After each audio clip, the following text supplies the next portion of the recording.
नमस्कार दोस्तों, आज मैं आपको 11 व्रत में सुनी जाने वाली भगवान विष्णु जी की परम भक्त के भक्ति की कथा सुनाने जा रही हूँ। इस कथा को सुनने से भक्त को भगवान की भक्ति प्राप्त होती है। प्रेम से बोलिए विष्णु भगवान की जय हो। एक समय की बात है, एक गांव में रघु केवट का घर था। घर में उसकी पत्नी और बूढ़ी माता थी। रघु केवट गांव में मछलियां पकड़ने का कार्य किया करता था। वह सुबह सुबह मछलियां पकड़ने का जाल लेकर मछलियां पकड़ने जाता था और इन पकड़ी हुई मछलियों को बेचकर वह परिवार का पालन पोषण किया करता था। पूर्व जन्म के पुण्य और संस्कारों के प्रभाव से रघु के हृदय में भगवान की भक्ति थी। वह अत्यंत दयालु था। मछलियां जब उसके जाल में आके तड़पने लगती तब उसका चित्त व्याकुल हो जाता। उसे अपने कार्य पर ग्लानि होती, परंतु जीवन निर्वाह का दूसरा कोई साधन नहीं होने के कारण वह अपने व्यवसाय को छोड़ नहीं पाता था। रघु ने एक अच्छे गुरु से दीक्षा ले रखी थी। गले में तुलसी की कंठी बांध रखी थी। वह सुबह सुबह स्नान करके भगवान का नाम जपा करता था। साथ ही एकादशी का व्रत भी किया करता था। साथ ही भागवत सुनना, सत्संग में जाना उसका दैनिक कार्य हो गया था। इन सब से उसका अंतःकरण धीरे धीरे शुद्ध हो गया।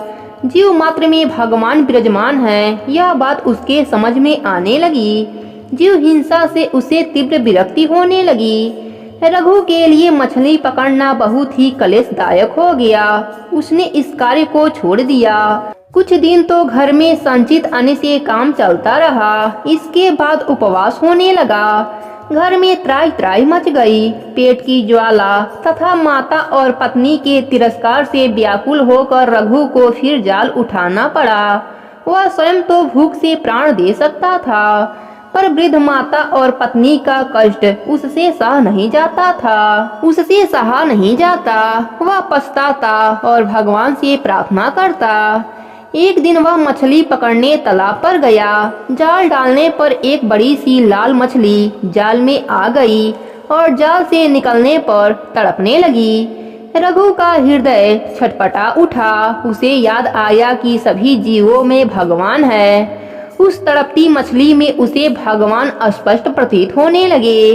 इसी समय उसकी माता और पत्नी के भूख का स्मरण भी हुआ। दुखी और व्याकुल रघु ने मछली को जाल से निकालकर पकड़ा और कहने लगा, मत्स्य रूपी हरि मेरे दुख की बात सुनो। तुम्ही ने मुझे धीवर बनाया है। जीवों को मारकर पेट भरने के सिवा और कुछ मैं नहीं जानता और मैं जीवन निर्वाह का कोई दूसरा उपाय नहीं जानता। इसलिए मैं तुमको मारने के लिए विवश हूँ। तुम हरि हो या कोई और, आज मेरे हाथ से बचकर नहीं जा सकती। रघु ने दोनों हाथों से जोर से मछली का मुख पकड़ा और उसे फाड़ने लगा। सहसा मछली के भीतर से स्पष्ट शब्द सुनाई दिया, रक्षा कर नारायण, रक्षा कर। रघु चकित रह गया। उसका हृदय आनंद से भर गया। मछली को लेकर वह वन की ओर भागा। वहाँ पर्वत से बहुत से झरने गिरते थे। उन झरनों ने अनेक जल कुंड बना लिए थे। रघु ने एक जलकुंड में मछली डाल दिया। रघु भूल गया कि वह कई दिनों से भूखा है। भूल गया कि घर में माता तथा पत्नी उसकी प्रतीक्षा कर रहे हैं। वह तो कुंड के पास बैठ गया। उसके नेत्रों से दो झरने गिरने लगे। वह भरे कंठ से कहने लगा, प्रभु आपने मुझे मछली के भीतर से नारायण नाम सुनाया है, अब आप दर्शन क्यों नहीं देते? आपका स्वर इतना मधुर है तो आपकी छवि कितनी सुंदर होगी। मैं आपका दर्शन पाए बिना अब यहाँ से नहीं उठूंगा। रघु को वहाँ बैठे 3 दिन हो गए। वह नारायण नारायण रट लगाए था। नारायण में तन्मय था। उसके मुख में जल की एक बूंद तक नहीं गई। उसे दिन और रात का पता भी नहीं चलता था। सदा भक्त की खोज खबर रखने वाले भगवान एक वृद्ध ब्राह्मण के भेष में वहां आ पहुँचे और पूछने लगे, अरे तपस्वी, तू कौन है? तू इस निर्जन वन में क्यों आया है? यहाँ कब से बैठा है? तेरा नाम क्या है? रघु का ध्यान टूटा। उसने ब्राह्मण को प्रणाम करके कहा, महाराज मैं कोई भी हूँ, आपको इससे क्या मतलब? बातें करने से मेरे ध्यान में विघ्न पड़ता है, आप पधारें। ब्राह्मण ने तनिक हंसकर कहा, मैं तो चला जाऊंगा, पर तू सोच तो सही, क्या कोई मछली भी मनुष्य की बोली बोल सकती है? तुझे भ्रम हो गया है। जब उस मछली में कुछ है ही नहीं तो तुझे किसके दर्शन होंगे? तू यहाँ व्यर्थ में बैठा है, घर चला जा रघु।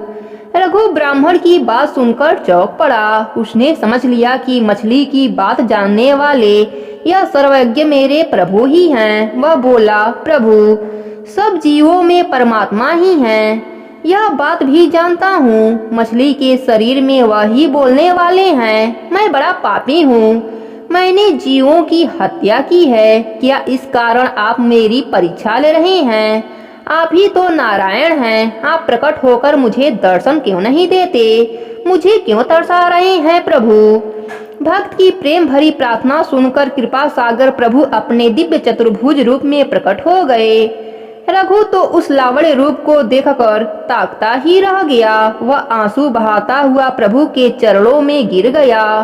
भगवान ने उसे भक्ति का आशीर्वाद देकर और भी वर मांगने को कहा। रघु ने हाथ जोड़कर कहा, प्रभु, आपके दर्शन हो गए और आपने भक्ति का आशीर्वाद भी दे दिया, फिर अब मांगने को क्या रह गया? परंतु आपकी आज्ञा है तो मैं एक छोटी वस्तु मांगता हूँ। जाति से धीवर हूँ, मछलियाँ मारना मेरी पौत्रिक स्वभाव है। मैं यही वरदान मांगता हूँ कि मेरा यह स्वभाव छूट जाए। पेट के लिए भी मैं कभी हिंसा न करूँ। अंत समय में मेरे जीव आपका नाम रटती रहे और आपका दर्शन करते हुए मेरे प्राण निकले। भगवान ने रघु के मस्तक पर हाथ रखकर तथास्तु कहा और अंतर ध्यान हो गए। भगवान का दर्शन पाकर रघु संपूर्ण बदल गया। वह भगवान नाम का कीर्तन करता हुआ घर आया। गांव के लोगों ने उसे धिक्कारा कि माता और स्त्री को निराधार छोड़कर वह भाग गया था। गांव के जमींदार ने दया करके बेचारी स्त्रियों के लिए अन्न का प्रबंध कर दिया था। रघु ने उसे भगवान की दया ही माना। यदि वह घर पर रहता तो जमींदार उसके परिवार को एक छटाक भी अन्न देने वाला नहीं था। अब वह रोजाना प्रातः शौच स्नान आदि से निवृत्त होकर भगवान का भजन करता और फिर कीर्तन करता हुआ गांव में घूमता रहता। अब लोग उसे बिना मांगे ही अनेक पदार्थ देने लगे। यह सब अंतर्यामी की ही प्रेरणा थी। रघु को प्रतिदिन परिवार के तीनों सदस्यों के लिए भोजन जितनी सामग्री बिना मांगे ही मिल जाती थी। रघु उसे ले जाकर माता को दे देता था। पुत्र को इस प्रकार उस छोटे से गांव से प्रतिदिन बिना मांगे आवश्यक भोजन सामग्री मिलते देखकर माता के मन में बड़ा आश्चर्य हुआ, आनंद भी होता। माता और पत्नी मिलकर भोजन बनाते। ठाकुर जी को भोग लगाकर प्रसाद रूप में तीनों प्राणी उसे पाकर प्रशंसा पूर्वक भगवान का भजन करते। इस प्रकार परिवार का पालन पोषण होने लगा। उसकी माता तथा पत्नी भी अब भजन में लग गए। अब रघु भजन के प्रभाव से पूरा साधु हो गया था। दिन रात उसका मन भगवान में लगा रहता था। वह नाम कीर्तन करते करते बेसुध हो जाता था। भक्त रघु अब पूर्ण साधु स्वभाव को प्राप्त हो गया था। किसी से कुछ भी कहना सुनना नहीं था। किसी के मन में उद्वेग हो ऐसी कोई चेष्टा भी नहीं करता। दिन रात श्री हरि का नाम कीर्तन करता रहता और भगवान में मन को लगाए रखना यही उसका काम था। नाम कीर्तन करते करते रघु को प्रेम समाधि हो जाया करती थी। गांव के कुछ दुष्ट बालक रघु को छेड़ते, उसके पीछे पीछे दौड़ते, परंतु रघु कुछ भी जवाब नहीं देता। इससे लड़कों का साहस और बढ़ गया। कुछ बदमाश लड़के गालियां देने लगते और एक दो मिट्टी के ढेले भी फेंकना शुरू कर दिया। रघु पहाड़ के समान अचल था। कोई कुछ भी कहे, प्रभु प्रेम में डूबे हुए रघु को तो कुछ पता ही नहीं चलता। रघु की ऐसी स्थिति हो गई थी कि जब उसको बाह्य ज्ञान रहता था तब भी उस पर गालियों और मार का कोई असर नहीं होता था। क्रोध, क्षोभ और दुख माया मानो उसके हृदय से सदा के लिए बाहर हो गए हों। रघु की इस उदासीनता से लड़कों का उपद्रव बहुत बढ़ गया। बिना कारण ही रघु को सताना और मारना गांव के आवारा लड़कों के मनोरंजन का साधन बन गया था। रघु कहीं भी जाता तो लड़कों की टोली अपना काम करती हुई उसके पीछे पीछे रहती। भले लड़के तो केवल हंस हंस कर ही रह जाते, परंतु बदमाशों को धूल फेंकते और ढेला मारते, इसके बिना उन्हें आनंद नहीं आता। गांव के भले लोग लड़कों को ऐसा करने से रोकते। जो अच्छे लड़के होते वह तो अलग हो जाते, परंतु ढीठ लड़के किसी की भी नहीं मानते। एक दिन रघु गांव से भीख मांगकर अपने घर की ओर जा रहा था। इतने में ही पीछे से आकर एक दुष्ट लड़के ने उसके पीठ पर कांटों वाला डंडा मारा। रघु ने कुछ नहीं कहा। अब लड़का बार बार घुमा घुमा कर डंडा मारने लगा। रघु का शरीर लहूलुहान हो गया, खून की धारा बह निकली, तो भी रघु ने अपने मुंह से एक शब्द नहीं निकाला। भगवत शक्ति ने अपना कार्य शुरू कर दिया। रघु कुछ ही आगे बढ़ा था कि उसे मारने वाला लड़का बेहोश होकर गिर पड़ा और गिरते ही उसके प्राण पखेरु उड़ गए। लोग एकत्र हो गए। कुछ लोगों ने उसके घर जाकर माँ बाप को खबर दी। घर के लोग दौड़ आए, लड़के को बार बार उठाकर बैठाने की चेष्टा करने लगे। आखिर नाक के पास रुई रखकर देखा गया तो मालूम हुआ कि उसका सांस ही बंद है। माँ बाप रोने लगे, हाहाकार मच गया, परंतु उससे क्या होता। माता पिता को अपने लड़के के दुष्ट स्वभाव, निर्दयी आचरणों का पता चला। उन लोगों ने सोचा, अवश्य ही यह निरपराध रघु को मारने का फल है। गांव के लोगों ने भी एक स्वर में यही कहा। अंत में सभी के सलाह से यह निश्चय हुआ कि रघु के घर चलकर उससे प्रार्थना की जाए। भक्त बहुत ही कोमल हृदय के होते हैं। उनका चित्त दूसरों का दुख देखकर सहज ही पिघल जाता है। रघु महान भक्त है। यदि वह बालक का अपराध क्षमा कर देगा तो लड़का जी उठेगा, इसमें संदेह नहीं है। यह विचार कर बालक के माता पिता घर के अन्य लोगों के साथ मृत शरीर को लेकर रोते कहारते रघु के घर पहुँचे और दोनों वृद्ध स्त्री पुरुष रघु के चरणों में पड़कर दीन बाड़ी से कहने लगे, भक्त रघु, हम आज बड़े ही दुखी हैं। हम जानते हैं कि हमारा लड़का बहुत ही दुष्ट था और उसने तुमको जो तकलीफ दिया है वह कभी भी क्षमा करने योग्य नहीं है, परंतु माँ बाप के नाते हम आज सर्वथा निष्काम हो गए हैं। हम अंधों का तो वही एकमात्र लड़का था।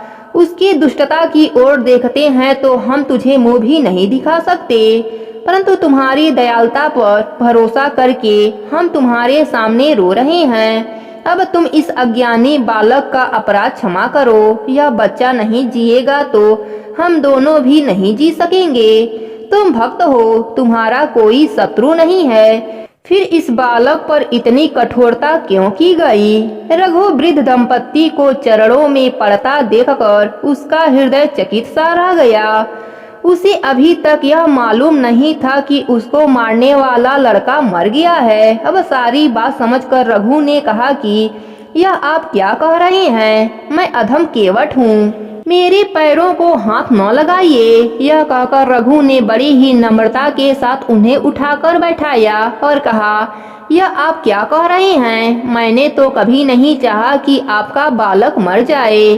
यदि मेरे कारण ही उसकी मृत्यु हुई है तो मैं भी बड़ा अपराधी हूँ। मेरे इस अपराध से कैसे छुटकारा होगा। यह सच है कि उसने मुझको मारा था, परंतु इसमें उसका क्या कसूर था।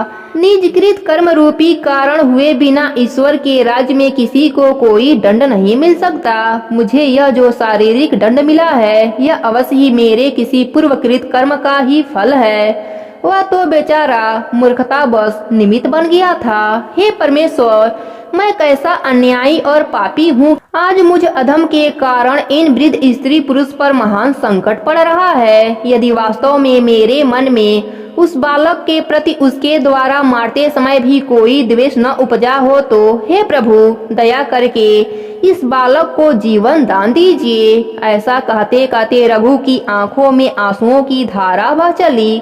उसने प्रेम से कहा, भाइयों आओ, हम सब मिलकर श्री हरि नाम की धुन लगाएं और बालक को उठ बैठने के लिए कहें। इतना सुनकर सबने मिलकर हरि कीर्तन आरंभ कर दिया। मृतक बालक के चारों ओर घूम घूम कर गाँव वाले कीर्तन करने लगे। रघु भगवान के प्रेम में पागल होकर नाचने लगा और सब लोग मिलकर बालक को पुकार पुकार कर उठ बैठने के लिए कहने लगे। इतना सुनते ही भक्त की श्रद्धा भगवान नाम के महात्म्य भक्त वत्सल्य भगवान की कृपा से देखते ही देखते बालक अपना अंग ममोड़ने लगा और नींद से जागने की भांति उठ बैठा। बालक को जीवित देखकर माता पिता को जो आनंद हुआ उसकी कोई सीमा न थी। बालक को जीवित देखकर माता पिता को जो आनंद हुआ उसका कोई सीमा न था। अब सभी लोग प्रेम मतवाले होकर परमो उल्लास के साथ हरि हरि ध्वनि करने लगे। दुष्ट बालक की भी मति बदल गई, वह भी हरि कीर्तन में मस्त हो गया। आनंद का सागर उमड़ पड़ा। सब लोग प्रेम आनंद सुधा का पान करके मस्त हो गए। कुछ समय बाद रघु ने सबको भागवत प्रेम का उपदेश प्रदान करके अपने अपने घर जाने को कहा। लोग विस्मित और आनंद में डूबे हुए घर को लौट रहे थे। इधर रघु भगवान के भजन में तब्दील हो गया। भगवत भजन के प्रभाव से रघु में इतनी शक्ति आ गई कि उसके मुंह से जो भी कुछ निकल जाता वही सत्य हो जाता। दूर दूर तक रघु केवट की ख्याति फैल गई। सभी लोग उसे महान भक्त और वचन सिद्ध परमात्मा मानने लगे। ख्याति बढ़ने के साथ ही भिन्न भिन्न कामना करने वाले लोग स्त्री और पुरुष की भीड़ उसके घर पर आकर लगने लगी। वास्तव में रघु इस पाखंड से घबरा गया। मान प्रतिष्ठा बिस्सी उसे लगती थी। वह घर छोड़कर निर्जन एकांत स्थान में रहने लगा और दिन रात केवल श्री भगवान के भजन में ही बिताने लगा। इस तरह रघु केवट बड़ा भाग्यवान था। उसने इस लोक में मान सम्मान पद प्रतिष्ठा को विष के समान समझकर सर्वथा उनका त्याग कर दिया। एक दिन रघु को लगा कि मानो नाथ जी उससे भोजन मांग रहे हैं। उसे बड़ा आनंद हुआ। भोजन सामग्री लेकर उसने भाव से भगवान को बुलाने लगा। प्रभु भक्त के प्रेम से वहां प्रकट हो गए और अपने भक्त के हाथों से भोजन करने लगे। उधर उसी समय हिमाचल में श्री जगन्नाथ जी के भोग मंडल में पुजारी ने नाना प्रकार के पकवान सजाए। सम सामग्री आदि रखकर पुजारी जब भोग लगाने लगा तब उसने देखा कि दर्पण में प्रतिबिंब तो पड़ता ही नहीं है। दर्पण जहाँ का तहाँ था, बीच में कोई आड़ भी नहीं थी, पर प्रतिबिंब तो नहीं पड़ रहा था। घबराकर वह राजा के पास गया। उसने कहा, महाराज नैवेद्यों में कुछ दोष लगता है, इसलिए श्री जगन्नाथ स्वामी उसे स्वीकार नहीं कर रहे हैं। अब क्या किया जाए? श्रद्धालु राजा ने स्वयं देखा कि दर्पण में प्रभु का प्रतिबिंब नहीं पड़ रहा है। उन्हें बहुत दुख हुआ। वह कहने लगे, पता नहीं मुझसे क्या अपराध हो गया है कि मेरी सामग्री से अर्पित भोग प्रभु स्वीकार नहीं कर रहे हैं। मुझसे कोई अपराध हुआ हो तो प्रायश्चित करने को मैं तैयार हूँ। राजा प्रार्थना करते हुए दुखी होकर भगवान की ध्वजा के पास जाकर भूमि पर लेट गए।